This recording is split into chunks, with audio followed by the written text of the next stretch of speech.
तो hello guys, और आप सभी का वेलकम है मेरे यूट्यूब चैनल पे जिसका नाम है यूथ गेम जोन। जैसे कि आप लोग देख ही रहे हैं कि मैं रेगुलर शॉर्ट्स डाल रहा हूँ, वीडियोस डाल रहा हूँ। तो आप में से कुछ लोगों ने मुझे पर्सनली मेरी आईडी पे मैसेज किया है और कमेंट्स भी किए हैं कि मुझे सेटिंग्स जानने हैं जिससे कि गेम प्ले अच्छा हो सके। तो मैं आज आप लोगों को बताऊंगा कि क्या क्या इसमें सेटिंग्स हैं जिसके थ्रू कि आपके गेम प्ले जो है वो काफ़ी अच्छे हो सकते हैं और जिससे आपका परफॉर्मेंस भी अच्छा हो सकता है। तो बेसिकली मैं आपको ये स्पेशली बता रहा हूँ CS रैंक के लिए। CS के लिए मैं आपको ये सेटिंग्स बताने वाला हूँ जिससे कि आप लोगों को ये हो सकेगा कि आगे आप किस तरीके से गेम को प्ले करोगे कि आप अच्छी तरीके से रश करके खेल सकते हो। तो बेसिकली ये उनके लिए है जो रश करके खेलना चाहता है।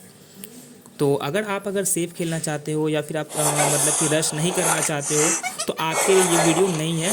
So you can skip this video.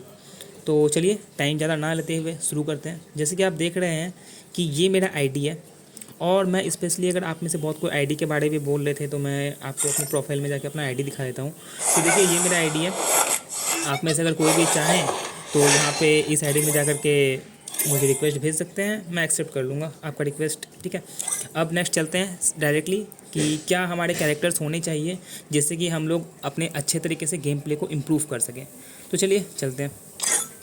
सबसे पहले कि अगर आप रश करना चाहते हैं तो एक जो सबसे अच्छी कैरेक्टर है वो है वुकोंग की। वुकोंग की कैरेक्टर इसलिए अच्छी है क्योंकि इसमें से आपको दो बेनिफिट मिलती है।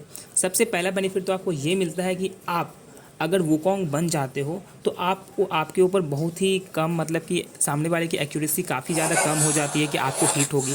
और सेकेंड बेनिफिट ये है कि आप रश करने के लिए आगे तक जा सकते हो। यह आपकी हो जाएगी एक्टिव कैरेक्टर में।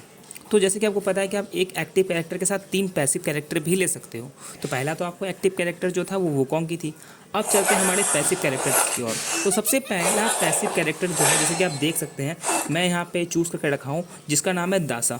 अब इसका क्या बेनिफिट होता है, दासा को लेने का आपका बेनिफिट ये होगा कि क्योंकि आप अगर रश कर रहे हो तो सामने वाले पे 2 बंदा भी हो सकता है एक साथ, या एक साथ एक से अधिक एनिमी भी हो सकता है। तो आपको सिंपली यहाँ पे क्या करना है कि अगर दासा लोगे तो इसका बेनिफिट आपको ये होगा कि अगर आप किसी एक एनिमी को नॉक करते हो तो उसके साथ ही उसको नॉक करते के साथ ही आपका जो रीलोड स्पीड होता है, गन का जो आपका रीलोड स्पीड होता है वो काफ़ी ज़्यादा बढ़ जाता है। आपको नॉर्मल के मुताबिक आपकी बढ़ जाती है और आपका जो मूवमेंट है स्पीड भी बढ़ जाता है।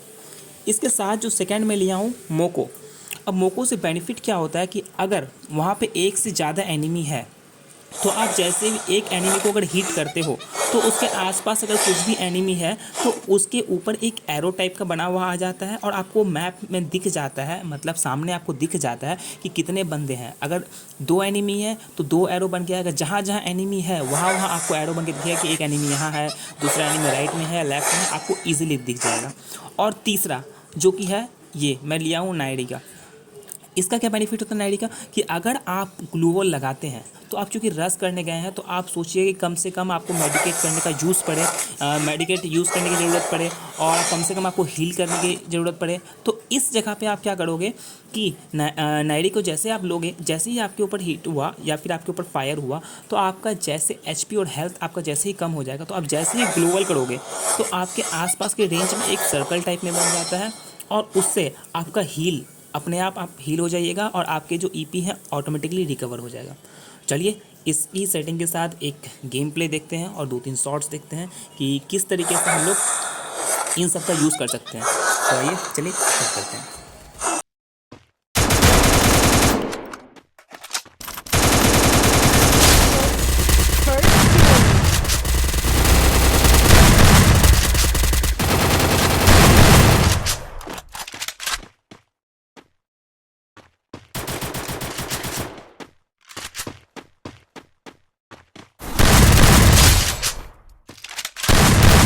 Double takedown.